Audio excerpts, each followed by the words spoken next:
నమస్కారం డీన్యూస్ కి స్వాగతం. ముందుగా ఈనాటి ముఖ్యాంశాలు. బీఎంసీ కార్యక్రమంలో స్పందన కార్యక్రమంలో పాల్గొన్న మేయర్ రాయన భాగ్యలక్ష్మి పలువురు ఉన్నతాధికారులతో కలిసి ప్రజల నుంచి 9 అర్జీలు స్వీకరణ. బీటెక్ విద్యార్థిని రమ్యను హత్య చేసిన నిందితుడు శశికృష్ణను అరెస్ట్ చేసినట్లు వెల్లడించిన ఇన్ఛార్జ్ డీఐజీ రాజశేఖర్.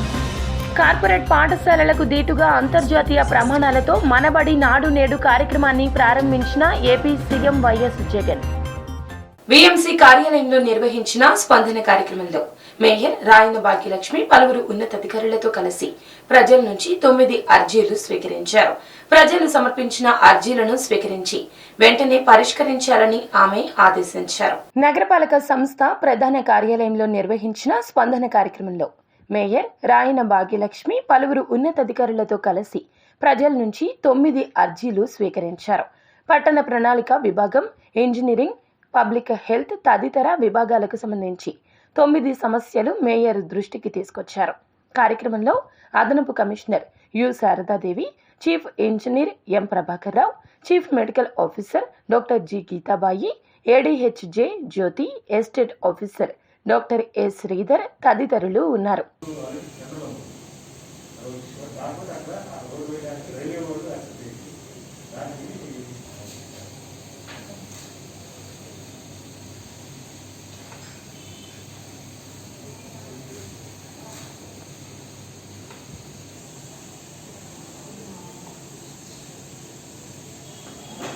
బీటెక్ విద్యార్థిని రమ్యని హత్య చేసిన నిందితుడు శశికృష్ణను అరెస్ట్ చేసినట్లు ఇన్ఛార్జ్ డీఐజీ రాజశేఖర్ బాబు తెలియజేశారు. ఇన్స్టాగ్రామ్ లో 6 నెలలుగా రమ్య శ్రీకృష్ణకు పరిచయం ఉన్నాడని, తనను ప్రేమించాలని శశికృష్ణ రమ్యని వేధించేవాడన్నారు. హత్య జరిగిన కొన్ని గంటల్లోనే నిందితుడిని పట్టుకున్నట్లు తెలియజేశారు. గుంటూరు బీటెక్ విద్యార్థిని రమ్య హత్య కేసు వివరాలను అడిషనల్ డీఐజీ రాజశేఖర్ మీడియాకు వివరించారు. ఇన్స్టాగ్రామ్ లో పరిచయాన్ని ఆసరాగా చేసుకుని రమ్యను శశికృష్ణ వేధిస్తున్నాడని, 2 నెలలుగా వేధింపులు పెరగడంతో శశికృష్ణతో రమ్య మాట్లాడడం మానేసిందని చెప్పారు. ప్రేమించకపోతే చంపుతానని నిందితుడు పలుమార్లు బెదిరించాడని, నిన్న గొడవపడి రమ్యను శశికృష్ణ నరికి చంపాడన్నారు. రమ్య శరీరంపై 6 కత్తిపోట్లు ఉన్నాయని, జీజీహెచ్కు తీసుకెళ్లే క్రమంలో యువతి చనిపోయినట్లు చెప్పారు. సామాజిక మాధ్యమాల ద్వారా ఏర్పడే పరిచయాలకు యువత దూరంగా ఉండాలన్నారు. ఒకవేళ ఎవరైనా పరిచయమై వేధిస్తూ ఉంటే వెంటనే పోలీసులకు ఫిర్యాదు చేయడం మంచిదని సూచించారు. ఇలాంటి వాటిని నిరోధించేందుకే ప్రభుత్వం, పోలీసులు ప్రత్యేక యాప్లు, నెంబర్లను అందుబాటులో ఉంచినట్లు, ప్రతి చోట దిశ పెట్రోలింగ్ ఉందని చెప్పారు. ప్రతి స్టేషన్లో మహిళా పోలీసులు ఉంటారని అన్నారు.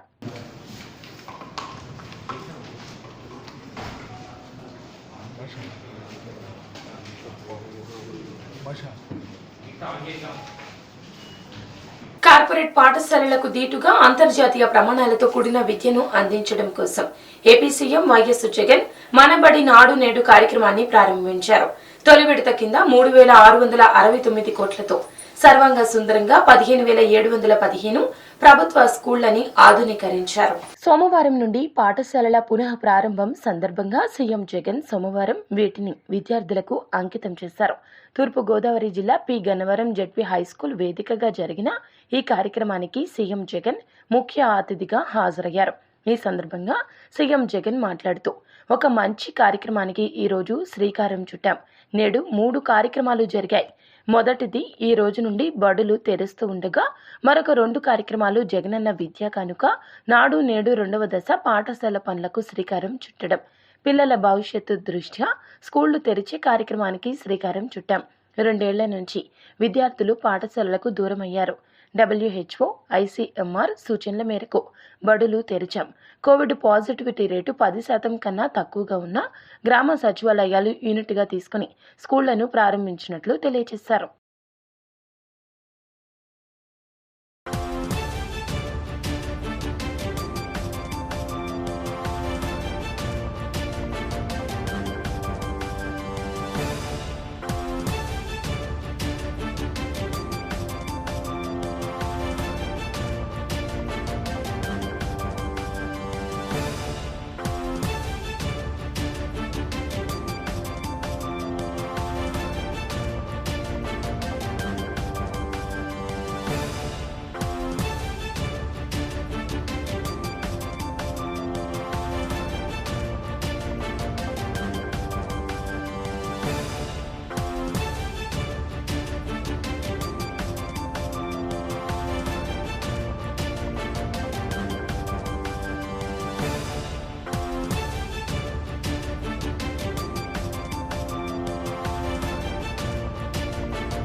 ఒక మంచి కార్యక్రమానికి ఈరోజు శ్రీకారం చుడతా ఉన్నాం.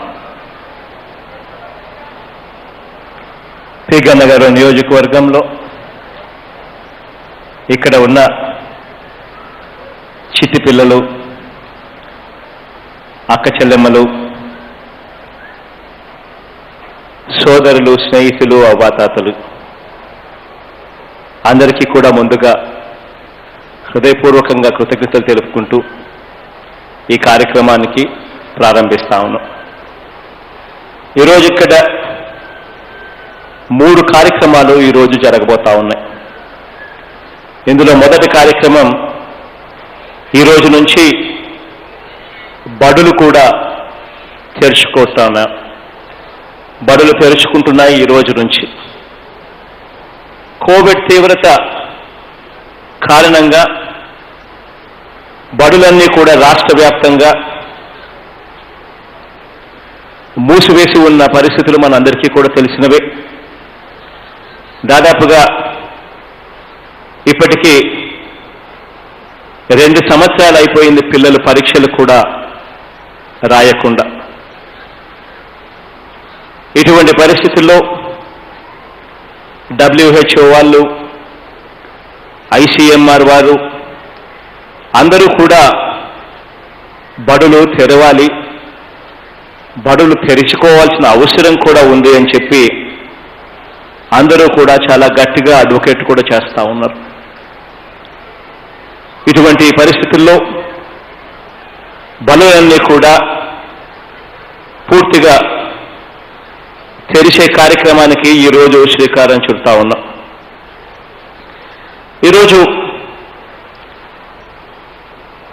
బడులన్నీ కూడా తెరిచేటప్పుడు కోవిడ్ ప్రోటోకాల్స్ అన్నీ కూడా పూర్తిగా ఫాలో అవుతూనే బడులన్నీ తెరవాలి అని ఆదేశాలు ఇవ్వడం కూడా జరిగింది.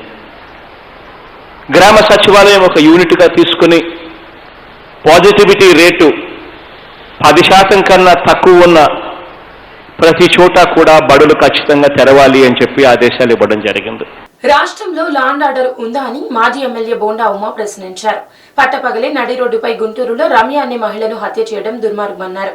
స్వాతంత్ర దినోత్సవ వేడుకలు జరుపుకుంటున్న సమయంలో అత్యంత కిరాతకంగా ఆమెను హత్య చేయడం జరిగిందన్నారు. డీజీపీ కార్యాలయం గుంటూరులోనే ఉందని ఆయన గుర్తు చేశారు. రాష్ట్రంలో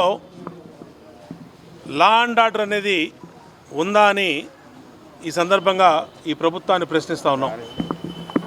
ఎందుకంటే గత 2.5 సంవత్సరాల్లో వైఎస్ఆర్ కాంగ్రెస్ పార్టీ అధికారంలోకి వచ్చినాక దాదాపు 500 మంది మహిళల మీద దాడులు జరిగినాయి, అలాగే హత్యలు జరిగినాయి, మానభంగాలు జరిగినాయి, అలాగే వేధింపులు జరిగినాయి.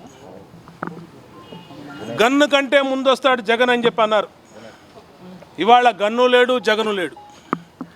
సాక్షాత్తు తాడేపల్లిలో ఇంటి పక్కన, సీఎం ఇంటి పక్కన ఒక ఎస్సీ మహిళని మానభంగం చేస్తే 2 నెలలైంది జరిగి. మొన్న అతన్ని ఒక నిందితుడిని పట్టుకున్నారు. అంటే ఈరోజు రాష్ట్రంలో పరిపాలన ఎలా ఉందంటే తాడేపల్లిలోనే మహిళలకి రక్షణ లేకపోతే ఈ రాష్ట్రంలో ఉన్న మహిళలకి ఏ విధంగా రక్షణ ఉంటుందని ఇవాళ మహిళలు ప్రశ్నిస్తూ ఉన్నారు. దేశ చరిత్రలోనే ఏ ముఖ్యమంత్రి చేయని విధంగా విద్యా కానుక విధానంతో విద్యారంగంలో పెను మార్పుకు సీఎం జగన్ శ్రీకారం చుట్టినట్లు సెంట్రల్ ఎమ్మెల్యే మల్లాది విష్ణు వెల్లడించారు. నాడు నేడు కార్యక్రమం పనుల్లో నిర్లక్ష్యం వహిస్తే అధికారులపై వేటు తప్పదని హెచ్చరించారు. జగనన్న విద్యా కానుక 2వ విడత కార్యక్రమంలో భాగంగా సత్యనారాయణపురం AKTP-H స్కూల్లో నిర్వహించారు. ఈ కార్యక్రమంలో పాల్గొన్న విష్ణు మాట్లాడుతూ విద్యార్థులకు విద్యా కానుక కిట్లను అందజేశారు. రాష్ట్ర వ్యాప్తంగా నేటి నుండి స్కూల్స్ పునః ప్రారంభించడం ఆనందకరమైన విషయమన్నారు. అదేవిధంగా జగనన్న విద్యా కానుకను కూడా ఇదే రోజు అందజేసి ఈ రోజును చరిత్రలో నిలిచిపోయే విధంగా ముఖ్యమంత్రి జగన్ చేశారని వ్యాఖ్యానించారు. నాడు నేడు కార్యక్రమం ద్వారా వివిధ దశల్లో వేల కోట్ల రూపాయలు విద్యారంగానికి ఖర్చు చేస్తూ అన్ని మౌలిక సదుపాయాలు కల్పిస్తున్నారన్నారు. అయితే ప్రభుత్వం అన్ని రకాలుగా నిధులు మంజూరు చేస్తున్నా నాడు నేడు పనులు సక్రమంగా జరగడం లేదని అధికారులపై ఆగ్రహం వ్యక్తం చేశారు.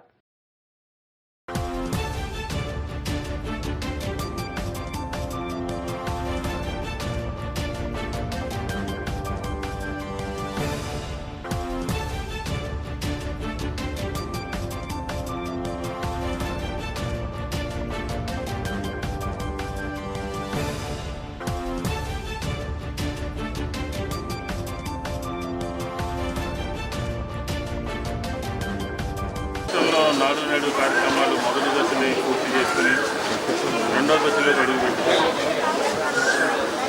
ఇది ఆంధ్ర రాష్ట్ర చరిత్రలోనే విద్య పట్ల రంగంలో ఉన్నటువంటి వ్యవస్థలన్నింటినీ సమూలంగా మార్పు చేస్తూ ప్రజలకి అందరూ కూడా చదువుకోవాలి. ఉదాహరణకి ఈ సంవత్సరము ఈ నాడు నేడు కార్యక్రమం ప్రారంభించిన తర్వాత, అలాగే గౌరవ ముఖ్యమంత్రి గారు రిఫార్మ్స్ని తీసుకొచ్చిన తర్వాత, పేద ప్రజలకు అందరికీ అండగా ఉన్నాము అని చెప్పిన తర్వాత చదువుకునేటటువంటి వారి సంఖ్య లక్షల్లో పెరిగింది. పోయిన సంవత్సరానికి ఈ సంవత్సరానికి 6 లక్షల పైగా డిఫరెన్స్ కనపడుతుంది. ఇది మామూలు విషయం కాదు. ఎందుకంటే ఆంధ్రప్రదేశ్ అక్షర క్రమంలోనే కాదు, చదువుకోవడం కూడా అన్ని రాష్ట్రాల కన్నా ధీటుగా ఉండాలి. అదే మనం ప్రభుత్వం ప్రజలకు ఇచ్చేటటువంటి విద్యార్థులకు ఇచ్చేటటువంటి ఆస్తి అని చెప్పి ఏదైతే జగన్మోహన్ రెడ్డి గారు చెప్పారో దానికి తగ్గట్టుగా ఈరోజు ఆంధ్ర రాష్ట్రంలో అన్ని స్కూల్స్ కూడా నాడు నేడు కార్యక్రమంలో కొన్ని స్కూల్స్ కాంపౌండ్ వాల్ ఉందా లేదా, లేదంటే వాటర్ ఫెసిలిటీ ఉందా లేదా, టాయిలెట్స్ ఉన్నాయా లేదా, బ్లాక్ బోర్డ్ ఉందా లేదా, లేదంటే ఫ్లోరింగ్ ఉందా లేదా, ఫ్యాన్లు ఉన్నా లేదా, అన్ని కార్యక్రమాలను చూస్తుంటాం. నవ్వుతో నా భవిష్యత్ అనే విధంగా ఎక్కడా కూడా ఏ లోటు లేకుండా అది తల్లిదండ్రులకు కానీ చదువుకునే పిల్లలకు కానీ ఒక దశ దిశ నిర్దేశించినటువంటి రాష్ట్రం ఏదైనా ఉంది అంటే భారతదేశంలో అది ఆంధ్ర రాష్ట్రం అని చెప్పి సందర్భంగా చదువు మీద ఒక ప్రత్యేకమైనటువంటి దృష్టి పెట్టి ఈ 5 సంవత్సరాల కాలంలో 30,000 కోట్ల రూపాయలు విద్యారంగం మీద ఖర్చు చేస్తూ సమూలమైనటువంటి మార్పులు తీసుకొస్తుంది. విద్యా విధానంలో కానీ, లేదంటే స్కూల్స్ యొక్క పెర్ఫార్మెన్స్లో కానీ, లేదా పిల్లలకి ఆర్థికంగా ఎటువంటి ఇబ్బందులు లేకుండా ఆదుకోవడంలో కానీ అన్ని రకాలుగా మార్పులు చేర్పులు తీసుకొచ్చినటువంటి ప్రభుత్వం జగన్మోహన్ రెడ్డి గారి ప్రభుత్వం. ఈరోజు జగన్మోహన్ రెడ్డి గారు అధికారంలోకి వచ్చాక విద్యకి పెద్దపీట వేస్తూ పిల్లలందరూ కూడా చక్కటి విద్యను అభ్యసించాలి, ఎవ్వరూ కూడా విద్య లేకుండా ఉండకూడదు. ఎందుకంటే అదే వాళ్ళందరికీ కూడా పెద్ద ఆస్తి. దేశంలో కానీ రాష్ట్రంలోనే అభివృద్ధి చెందాలంటే విద్య ఉండాలి అనే ఉద్దేశంతో అన్ని బలవర్ధకమైన పోషక పదార్థాలని భోజనంలో అందిస్తూ ఈరోజు జగన్మోహన్ రెడ్డి గారు ఈ కార్యక్రమాన్ని ప్రారంభిస్తూ విషయంగా ఉంటుందని ఒకసారి తెలియజేసుకుంటూ, మనందరికీ కూడా అమ్మ అంటే ప్రాణం ఉంటుంది. అటువంటి అమ్మలో ఆ అమ్మ అయితే మా మామగా జగనన్న మీ అందరికీ కూడా జగన్ మామగా అండగా ఉంటూ ఈరోజు మిమ్మల్ని విద్యకు కానీ వైద్యానికి కానీ ఆయన నా 2 కళ్ళు అనుకుంటూ పెద్దపేట వేస్తూ ముందుకెళ్తున్న జగన్మోహన్ రెడ్డి గారి నిరుపేద కుటుంబాల నుంచి వచ్చిన విద్యార్థులు సైతం ఉన్నత కుటుంబాలతో సమానంగా విద్యను అభ్యసించాలి అనే లక్ష్యంతోనే సీఎం జగన్ విద్యా వ్యవస్థలో అనేక మార్పులకు శ్రీకారం చుట్టినట్లు గన్నవరం ఎమ్మెల్యే వల్లభనేని వంశీ అన్నారు. గన్నవరం మండలం గొల్లన్నపల్లి జిల్లా పరిషత్ ఉన్నత పాఠశాలలో నాడు నేడు కింద జరిగిన పనుల ప్రారంభోత్సవం, జగనన్న విద్యా కానుక కిట్ల పంపిణీ కార్యక్రమంలో ఆయన పాల్గొన్నారు. మండల అభివృద్ధి అధికారి ఆదూరి వెంకటరత్నం సభాధ్యక్షత వహించిన కార్యక్రమంలో ఎమ్మెల్యే వంశీ మాట్లాడుతూ, పేద మధ్యతరగతి విద్యార్థులు చదువుకునే ప్రభుత్వ పాఠశాలలు సైతం కార్పొరేట్ పాఠశాలలకు దీటుగా రూపొందించాలనే సంకల్పంతో రాష్ట్ర ప్రభుత్వం నాడు నేడు పేరిట రాష్ట్రంలోని 15,715 ప్రభుత్వ పాఠశాలల్లో 3,669 కోట్ల నిధులతో ఆధునీకరణ మరియు సుందరీకరణ పనులు పూర్తి చేసినట్లు తెలిపారు. అంతేకాకుండా కాన్వెంట్ పిల్లల మాదిరిగా ప్రభుత్వ పాఠశాలల విద్యార్థులు సైతం ఉండాలనే ఉద్దేశంతో జగనన్న విద్యా కానుకలో భాగంగా ప్రతి విద్యార్థికి 3 జతల యూనిఫామ్, టై, బెల్ట్, బూట్లు, 2 జతల సాక్సులు, పాఠ్య పుస్తకాలు, నోట్ పుస్తకాలు మరియు డిక్షనరీలను ఉచితంగా అందించడం జరుగుతుందని చెప్పారు. జగన్మోహన్ రెడ్డి గారు ముఖ్యమంత్రి అయిన తర్వాత విద్యారంగం మీద, వైద్య రంగం మీద ప్రత్యేకంగా దృష్టి పెట్టడం, విద్యారంగం కింద రాష్ట్రంలో ఉన్నటువంటి సుమారు 50,000 పైచేపు పాఠశాలలు ఉంటే ఏ స్థాయిలో అయినా 3 దశల్లో అంటే సంవత్సరానికి 33% చొప్పున తీసుకొని వాటిని డెవలప్ చేయాలి.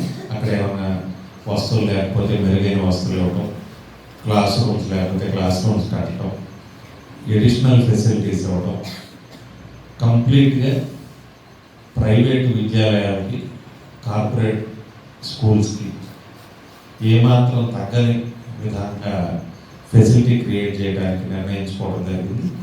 దానిలో భాగంగా ఈ రోజున సుమారు 3-4 వేల కోట్ల రూపాయలు ఖర్చు పెట్టి ఈ పాఠశాలలన్నింటినీ మళ్ళీ జాతికి అంకితం చేయడం, మళ్ళీ నెక్స్ట్ ఫేజ్ మొదలవుతుంది. ఇప్పుడు సెకండ్ ఫేజ్, దాంట్లో కూడా మళ్ళీ 15,000 పాఠశాలలకి ఇట్లాగే రంగులు వేయటం కానీ, ఇన్ఫ్రాస్ట్రక్చర్ ఇవ్వటం కానీ, టాయిలెట్స్ కట్టడం కానీ, మంచినీళ్ళు ఇవ్వటం కానీ, డైనింగ్ హాల్ ఇవ్వటం కానీ, అట్లాగే కరెంట్ ఇవ్వటం, ఇట్లా అన్ని రకాలైనటువంటి వస్తువులు ఇవ్వటం జరుగుతుంది. దీనికి మనందరం కూడా, మీరందరూ కూడా ప్రత్యేకంగా మేము చదువుకున్నప్పుడు ఇన్ని వస్తువులు పాఠశాలలో మీకు ఇప్పుడు అమ్మఒడి ద్వారా ప్రతి సంవత్సరం కూడా 15,000 రూపాయలు మీ చేతికి ఇవ్వటం ప్రోత్సహించడానికి, అట్లాగే మీకు యూనిఫామ్ ఇవ్వటం, పుస్తకాలు ఇవ్వటం, బూట్లు ఇవ్వటం, టై, సాక్స్ ఇవన్నీ కూడా ప్రభుత్వ పాఠశాలలో చదువుకునేటువంటి విద్యార్థులు ఎవరు కూడా తక్కువగా ఫీల్ అవ్వకూడదు. మా తల్లిదండ్రులకు డబ్బులు తక్కువ కాబట్టి మేము గవర్నమెంట్ స్కూల్లో చదువుకుంటున్నాం, అదే డబ్బులు ఉన్న పిల్లలు అయితే వేరే స్కూల్లో చదువుకుంటున్నారు, వాళ్ళకి డ్రెస్సులు ఉన్నాయి, యాక్టివిటీలు ఉన్నాయి అని ఒక రకమైనటువంటి, మీరు ఎంత బాగా చదువుకున్నా కూడా పుస్తకం ఒకటే ఉంటుంది. టెక్స్ట్ బుక్ వాళ్ళకి మీకు ఒకటే కదా, మొదలు చివర ఒకటే కదా. తేడా ఎక్కడ వస్తుంది? కొంత సెల్ఫ్ కాన్ఫిడెన్స్లో వస్తుంది. దాన్ని మీ టోటల్ కోసం ముఖ్యమంత్రి గారు ఈరోజు కొన్ని 100 కోట్ల రూపాయలు ఖర్చు పెట్టి ఈ బూట్లు కానీ, టై కానీ, సాక్స్ కానీ, పుస్తకాలు కానీ, ఈ పుస్తకాల్లో కూడా ఒక పక్కన తెలుగు, ఒక పక్కన ఇంగ్లీష్ ఇచ్చి మీకు అర్థమయ్యేది చేయడం, దీనికి మనందరం కూడా ముఖ్యమంత్రి గారిని అభినందించాలి. గుంటూరులో నడి రోడ్డుపై హత్య చేయబడిన రమ్య మృతికి సంతాపం తెలుపుతూ విద్యార్థి సంఘాలు, మహిళా సంఘాలు నిరసన బాటపట్టాయి. లెనిన్ సెంటర్ లో జరిగిన కార్యక్రమంలో వారు మాట్లాడుతూ రాష్ట్రంలో ఇలాంటి ఘటనలు పునరావృతం కాకుండా చర్యలు తీసుకోవాల్సిన బాధ్యత ప్రభుత్వంపై ఉందన్నారు.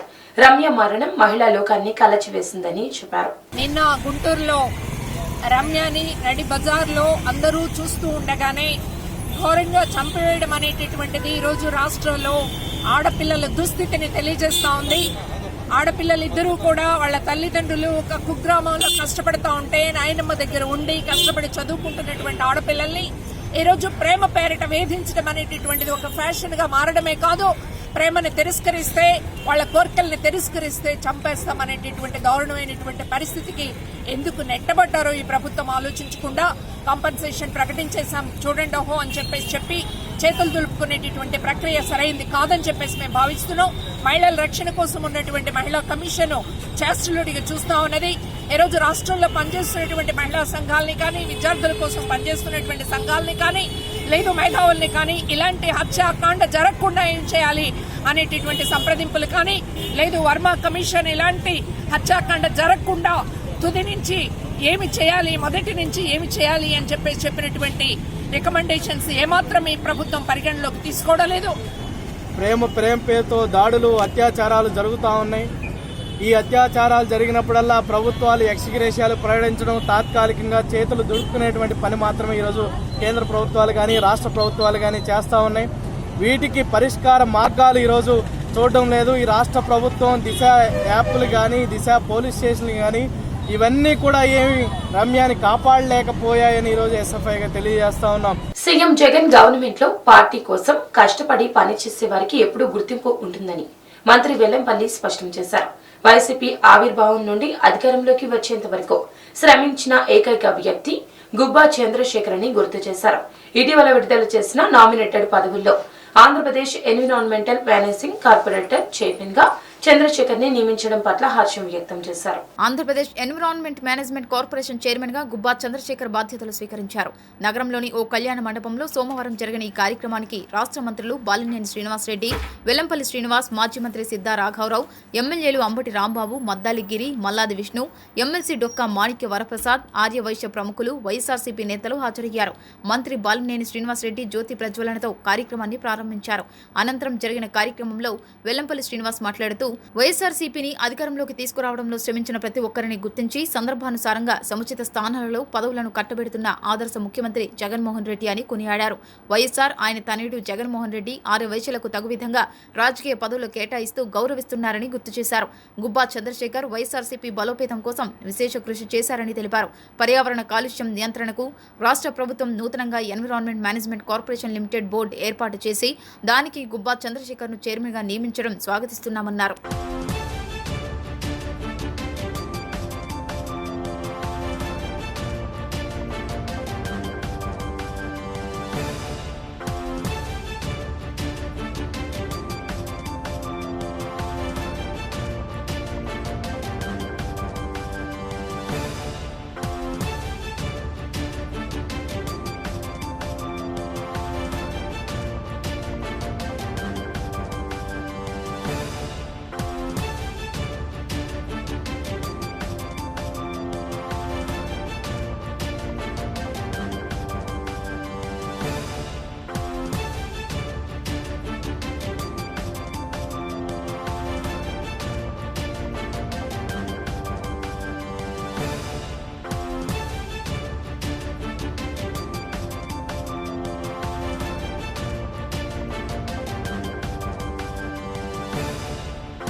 అప్పటి నుంచి ఇప్పటి వరకు కూడా ఎవరికి ఎటువంటి సమస్య ఉన్నా కానీ ముఖ్యంగా గతంలో చూసుకోండి ఒకసారి, ఏదో ఎన్నికల ముందు నామినేటెడ్ పోస్టులు ఇచ్చే వాళ్ళందరికీ కూడా ఏదో ఎన్నికలు వస్తే ఆ సామాజిక వర్గానికి ఆ ఓట్లు తీసుకోవచ్చు అని చెప్పారు. కానీ జగన్మోహన్ రెడ్డి గారు ఎవరైతే పార్టీకి బాగా కష్టపడ్డారో మొట్టమొదటి నుంచి ఆయనతో పాటు అదేవిధంగా పాదయాత్రలో కానీ ప్రతి ఒక్కళ్ళు కూడా పేరు పెట్టి తెప్పించే నైజం ఉన్న వ్యక్తి జగన్మోహన్ రెడ్డి గారు. ఈరోజు ఎవరైతే పదవులు ఇచ్చారో వారందరినీ కూడా స్వయంగా పేరు పెట్టి పిలుస్తారు. ఆయన ఒక్కన్నా ఎక్కడున్నావు అని చెప్పారు. కానీ ఈరోజు పిలుగురాడు నుంచి అయితే కనుక మన రేపాల శ్రీనివాస్ గారు, మొట్టమొదటిగా రేపాల శ్రీనివాస్ గారు కావచ్చు, ఒంగోలు నుంచి గొప్ప ప్రసాద్ గారు కావచ్చు, నెల్లూరు నుంచి దోరకాకి కూడా చైర్మన్ ఇవ్వడం కానివ్వండి, శేఖరానికి ఇది ఇవ్వడం కానివ్వండి, రేపు రానున్న పదవులు కూడా అనేక మందికి పిలిచి ఇచ్చే నైజం ఉన్న వ్యక్తి జగన్మోహన్ రెడ్డి గారు. ఎందుకంటే చాలా వరకు వయసుల్ని మనం హక్కులు చేర్చుకోవాలి, వారందరికీ కూడా మన అండగా ఉండాలని చెప్పని ఒక నైజం ఉన్న వ్యక్తిగా జగన్మోహన్ రెడ్డి గారి గురించి మీరు చెప్పడం జరుగుతుంది. అదేవిధంగా మీరు సంక్షేమ పథకాలు చూస్తున్నారు. ప్రతి ఒక్కటి కూడా అర్హత ప్రతి వాళ్ళకి కూడా ప్రతి సంక్షేమ పథకాలను అందించడానికి చివరి వ్యక్తి వరకు ఇవ్వాలనేదే ముఖ్యమంత్రి గారి లక్ష్యం అని చెప్పి అందరికీ కూడా ఈ సభాముఖంగా తెలియపరుచుకుంటాను. చాలా మంది వయసులకి ప్రభుత్వం పాకేట్ చేస్తుందని చెప్పని ఒక ఆలోచన కానీ ప్రతిపక్షాలు సోషల్ మీడియాలో పెట్టడం చెప్పే జరుగుతుంది. కానీ జగన్మోహన్ రెడ్డి గారు ఎవరైతే తెల్లగాటున్న ప్రతి వాళ్ళకి కూడా అన్ని పథకాలు కూడా అందే విధంగానే ఈ ప్రభుత్వం పనిచేస్తుంది తప్ప ఎవరికో ఒకరికి న్యాయం చేయడం ఒకరికి అన్యాయం చేయడం ఉద్దేశం ప్రభుత్వాలు ఉండదు. ప్రకృతి సహకరించకపోయినా చివరి నిమిషంలో వెన్యూని మార్చిన ఇక్కడికి వచ్చేసిన అందరికీ నా హృదయపూర్వక నమస్కారం. ముందుగా నేను ఒకటే ఒక వాక్యం చెప్తాను. వైఎస్ కుటుంబం అంటేనే వయస్సులకి వయస్సులు అంటేనే వైఎస్ కుటుంబానికి అంత ప్రేమ అంటానికి మీకు ఆ రోజుల్లో రాజశేఖర రెడ్డి గారు రోసయ్య గారి కాంబినేషన్ ఎంత క్లిక్ అయిందో మనందరికీ తెలుసు. వ్యాట్ విషయంలో కానీ, పొట్టి శ్రీరాములు నెల్లూరు జిల్లా విషయంలో కానీ, మన కన్యకాపరమేశ్వరి దేవాలయాల విషయాల్లో కానీ ఏ సమస్య వచ్చినా రోసయ్య గారు అడిగితే వెంటనే స్పందించేవారు. కారణం ఒక సందర్భంలో నాకు బాగా గుర్తు, ఈ కన్యకాపరమేశ్వరి దేవాలయాలు సత్రాల గురించి మాట్లాడేటప్పుడు ప్రభుత్వ ప్రమేయం లేకుండా చేయాలని అందరం కలిసినప్పుడు ఇదంతా ఎందుకన్నా వయసులో ఏదైనా నిర్వహించేది ఈ దేవాలయాన్ని మీ వాళ్ళే చేస్తున్నారు కాబట్టి అసలు ఈ దేవాలయ శాఖకు సంబంధించిన అన్ని గుళ్ళు కూడా వయసులకే ఇస్తే బాగుంటుంది అనే విధంగా ఆయన మాట్లాడటం జరిగింది. ఆ రోజు ఎంఎస్ గారు కూడా ఒకటే మాట్లాడారు, దేవాలయాలకి మొత్తం వయసులే పెడతాము, వేరే వాళ్ళు పెట్టద్దని ఆ రకంగా ఆలోచించేవాడు.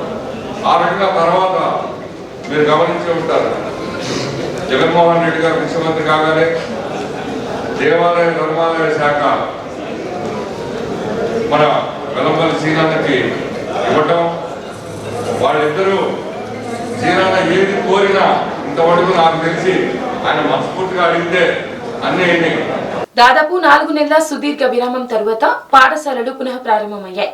ప్రభుత్వం ఇచ్చిన మార్గదర్శకాలను పాటిస్తూ పాఠశాలల యాజమాన్యాలు అన్ని చర్యలు చేపట్టాయి.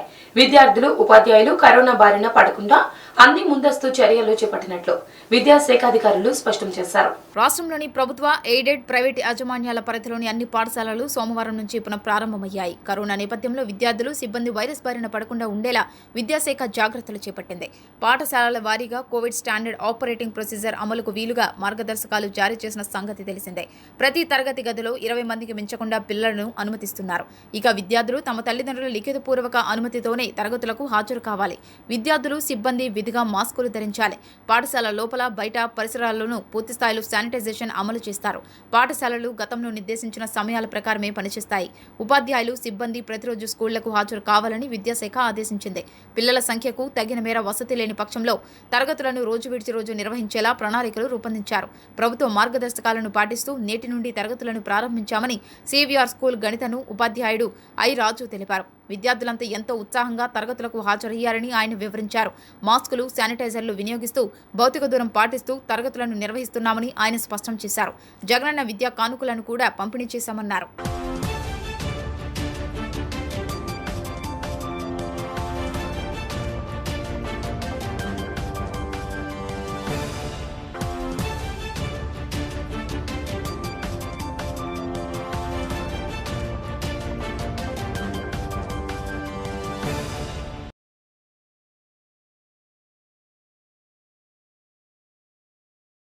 విద్యా కానుకని స్థానిక కార్పొరేటర్గా మరి ఈ స్కూలు హెచ్ఎం గారు మన నాంచారయ్య గారి ఆధ్వర్యంలో మరి కార్పొరేటర్గా నా చేతుల మీదుగా ఇప్పించారు. పిల్లలందరూ కూడా బాగా చదువుకోవాలని ఈ సంవత్సరం అంతా పిల్లలందరూ కూడా ఆరోగ్యంగా ఉండాలని చెప్పి కోరుకుంటూ పిల్లలందరూ కూడా ఈ రోజు నుంచి స్కూల్స్ రీఓపెన్ అయినాయి కాబట్టి అందరూ కూడా ఈ కోవిడ్ నిబంధనలను పాటిస్తూ మరి శానిటైజర్లు వాడుతూ ఖచ్చితంగా సోషల్ డిస్టెన్స్ని మెయింటైన్ చేస్తూ అలాగే ఎప్పటికప్పుడు చేతుల్ని శానిటైజ్ చేసుకుంటూ మాస్కులు ధరించి మరి ఆ జాగ్రత్తలన్నీ కూడా తీసుకోవాలని చెప్పి కూడా పిల్లలందరూ కూడా చూడటం జరిగింది. ఎందుకంటే కరోనా థర్డ్ వేవ్ ఎక్కువగా పిల్లల మీదే ఎఫెక్ట్ చూపించిద్ది అని అంటున్నారు కాబట్టి WHO వాళ్ళు పిల్లలందరూ కూడా జాగ్రత్తగా ఉండాలని, తగు జాగ్రత్తలు తీసుకోవాలని హెడ్ మాస్టర్ గారికి అలాగే ఉపాధ్యాయులందరికీ చెప్పడం జరిగింది. మరి పిల్లలకు కూడా వ్యాక్సినేషన్ వేసుంటే కనుక బాగుండేది. 45+ వాళ్ళకే వ్యాక్సినేషన్ వేశారు కానీ మరి పిల్లలకి వ్యాక్సినేషన్ అనేది వేయలేదు. పిల్లలకు కూడా వ్యాక్సినేషన్ వేసి స్కూల్స్ రీఓపెన్ చేస్తే బాగుంటుందని చెప్పి నా యొక్క అభిప్రాయం. కాబట్టి పిల్లలందరూ కూడా అందుకే జాగ్రత్తగా ఉండాలని చెప్పింది. తల్లిదండ్రులు పిల్లల్ని స్కూళ్ళకి పంపించడానికి మరి భయపడుతున్నారు. తమ పిల్లల యొక్క ప్రాణాలకి ఏ ప్రమాదం ఉంటుందేమో, లేకపోతే కరోనా వేవ్ వల్ల ఎంతోమందిని కోల్పోయామని చెప్పి చాలా కుటుంబాల్లో కోల్పోయిన వాళ్ళందరూ కూడా పిల్లల్ని స్కూల్కి పంపించడానికి వాస్తవంగా భయపడుతున్నటువంటి పరిస్థితి. కాబట్టి పిల్లలకు కూడా రాష్ట్ర ప్రభుత్వం తక్షణమే వ్యాక్సినేషన్ వేయించాలని చెప్పి కోరుకుంటూ స్కూల్స్ అన్నీ కూడా గవర్నమెంట్ అట్లాగే ప్రైవేట్ అన్ని స్కూల్స్ కూడా ఈరోజు ఓపెన్ అవుతున్నాయి. ఈ కోవిడ్ నిబంధనలను అనుసరించి ఈ విద్యార్థులకి ఎటువంటి ఇబ్బంది కలగకుండా అన్ని జాగ్రత్తలు తీసుకుని ఈ రోజున స్టార్ట్ చేయడం జరిగింది. విద్యార్థులు రావడమే వాళ్ళకి హ్యాండ్ శానిటైజేషను, అట్లాగే రూములు కూడా శానిటైజేషన్ చేసి ఒక్కో రూమ్లో 20 మంది చొప్పున మాత్రమే కూర్చున్నట్టుగా ఏర్పాటు చేయడం జరిగింది. మరి విద్యార్థులు కూడా ఎప్పటికప్పుడే ఈ ప్రికాషన్స్ మళ్ళా చెప్తూ కొంచెం జాగ్రత్తగా ఉండేట్టుగా మరి క్లాసులు నిర్వహించడం జరుగుతూ ఉంది. ఈ రోజునే మరి జగనన్న విద్యా కానుక కిట్లు కూడా మరి ఇవ్వటం జరుగుతూ ఉంది. పేరెంట్స్ కూడా వచ్చి వెళ్ళారు కొంతమంది. ఏదేమన్నా కూడా విద్యార్థుల్ని ఒక చోట ఉన్నప్పుడు ఇంకో చోటకి ప్లేస్లో ఇవి మారకుండా జాగ్రత్తలు ఎప్పటికప్పుడే తెలియజేస్తూ క్లాసుల్ని రన్ చేస్తూ ఉన్నాం. అయితే ఈరోజు అటెండెన్స్ కొంచెం తక్కువగానే ఉంది. వర్షం కారణంగా కానీ ఏదన్నా కానీ 30% మాత్రమే వచ్చారు. ఇంకా ఎక్కువ మంది మాకు ఉన్న స్ట్రెంగ్త్ ప్రకారం అయితే 354 మంది ఇంకా అడ్మిషన్స్ వస్తూ ఉన్నాయి. ఈ పిల్లలు పెరిగితే ఒకవేళ షిఫ్ట్ వారీగా కూడా రన్ చేసుకోమని గవర్నమెంట్ మాకు డైరెక్షన్స్ ఇచ్చారు. కాబట్టి ఆ నిబంధనలన్నీ ప్రభుత్వం ఏవైతే నిబంధనలు పెట్టారో ఆ నిబంధనలు పాటిస్తూ ఈ రోజున మేము స్కూల్ స్టార్ట్ చేయడం జరిగింది. చాలా విద్యార్థులు కూడా కొంతమంది యాక్టివ్గానే వచ్చి అటెండ్ అవ్వడం జరిగింది. పేరెంట్స్ కూడా వాళ్ళని పాఠశాల వరకు దించి జాగ్రత్తలు చెప్పి వెళ్ళడం జరిగింది. వార్తలు ముగించే ముందు ముఖ్య అంశాలు మరోసారి. బీఎంసీ కార్యక్రమంలో స్పందన కార్యక్రమంలో పాల్గొన్న మేయర్ రాయన భాగ్యలక్ష్మి పలువురు ఉన్నతాధికారులతో కలిసి ప్రజల నుంచి 9 అర్జీలు స్వీకరణ. బీటెక్ విద్యార్థిని రమ్యను హత్య చేసిన నిందితుడు శశికృష్ణను అరెస్ట్ చేసినట్లు వెల్లడించిన ఇన్ఛార్జ్ డీఐజీ రాజశేఖర్. కార్పొరేట్ పాఠశాలలకు దీటుగా అంతర్జాతీయ ప్రమాణాలతో మనబడి నాడు నేడు కార్యక్రమాన్ని ప్రారంభించిన AP CM YS Jagan. D News సమాప్తం. నమస్కారం.